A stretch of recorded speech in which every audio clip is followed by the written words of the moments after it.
The people spoke and the Supreme Court listened. The Supreme Court has stayed its Aravalli Hill order that led to a huge public outcry and has directed constitution of a high-powered committee to clarify the definition of Aravalli Hills and ranges and its ecological impact.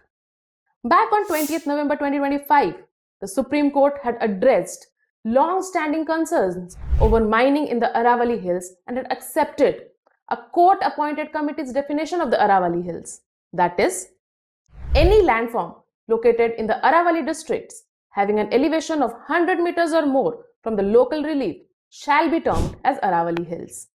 The court had also prohibited mining in the core areas and ordered a management plan for sustainable mining, which we can refer as MPSM. Until this plan was ready, no new mining leases could be granted, while existing mining continued under strict safeguards.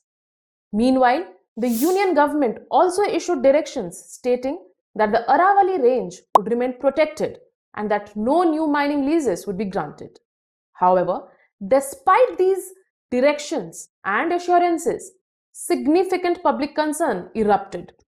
Citizens worried about misinterpretation of the definition of Aravalli Hills, loopholes, and the potential ecological damage that it could have brought. Taking note of the public outcry and the risk of ambiguity, the Supreme Court has directed that before implementing the committee's report or executing its earlier directions, a fair, impartial, and independent expert opinion must be obtained after associating all relevant stakeholders.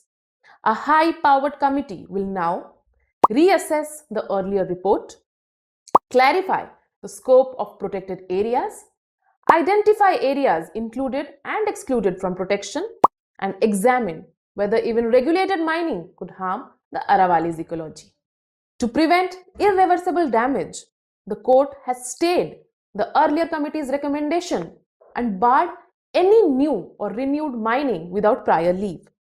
The court's response demonstrates that public voice, when responsibly raised, does matter. For a detailed reading of the order and continued updates, read the full report on SCC Times and follow SCC Times for the latest and accurate legal information. Download the SCC online app to stay informed and empowered.